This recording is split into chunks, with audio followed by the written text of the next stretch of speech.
We start off the week on May 1st, and it's Beltane, which is a pagan holiday. It really is about fertility. It's very sensual. It's really celebrating spring and celebrating, in my limited understanding of Beltane, please keep in mind, the green man and then the witch, so to speak, and them coming together, having children, the celebration of all this fertility. Okay, so it's May Day, also I guess another term for Beltane. Not so much seen celebrated in the US, but you do see it in other countries that it's still celebrated. So keep that in mind. That kind of kicks off the month. And that's like part of the other reason I was feeling so much sensual energy there.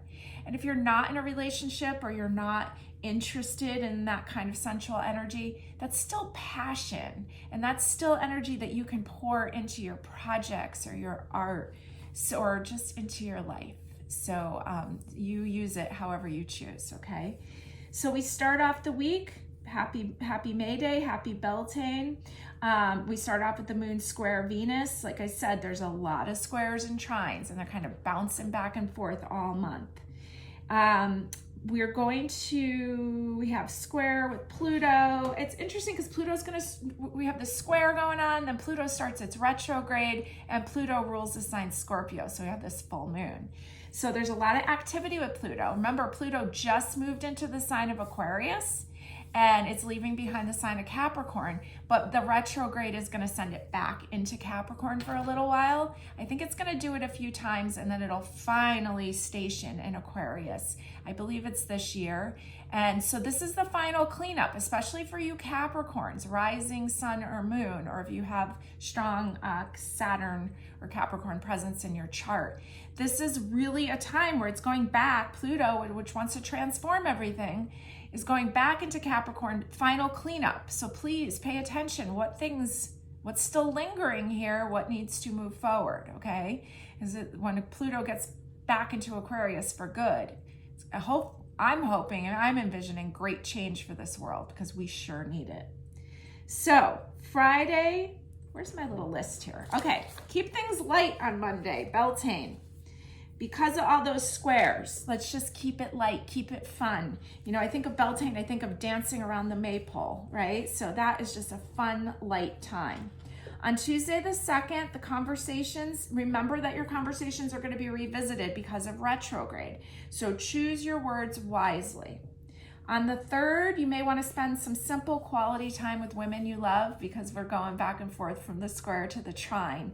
And so, but again, it's simplicity, it's kindness, and the deep conversations are really the ones that you need to be having with yourself right now. Thursday, the 4th, I wrote intense times 3 because we're moving into Scorpio. We got Scorpio retrograde, and we got square to Pluto, or Pluto retrograde and a square to Pluto. So it is intense. Lay low. Pay attention, envision positive change because this is a huge opportunity, okay? If you are in the midst of maybe some big work things or financial, there's a really big opportunity here. Now, Friday the 5th, full moon in Scorpio and lunar eclipse, and the full moon is square not only Mars and Pluto, but also it's making a pretty hard square to Lilith, your rightful rage, okay? And so talk about a transformational full moon. The story of Lilith is that she was Adam's first wife before Eve. She did not believe in inequality. She did not want to participate in it, and she left. And she said something to the effect of, I'd rather go live in the desert for the rest of my life than to be in this relationship that is not equal, right? So these are the feelings that may be coming up, and I want you to honor them and pay attention to them, and not to be used destructively, but to use the destruction of the old to help you move forward into your life in a better place, okay? So no arguing, no aggression. This is a private journey where you can make decisions that can help change your life, okay? But I would say that to please any major decisions, really wait until after the 14th, okay? When retrograde ends. So the weekend of 5-6 and 5-7, take care of responsibilities because there's some aspects going on with Saturn. Saturn is square the moon all weekend. So Saturn's like, hey, don't forget about your responsibilities, okay? But when you do, you can then goof off because you got a trine with Mars and Neptune. So Mars wants to go have fun and Neptune loves a good time. It rules music too. So enjoy it. And Neptune really likes to lounge around. So get the responsibilities done, then goof off. Venus, the planet of relationships that rules the sign Taurus, we're in Taurus season, is going to move into the sign of Cancer. And I love Venus in Cancer. I know a lot of people with Venus in Cancer.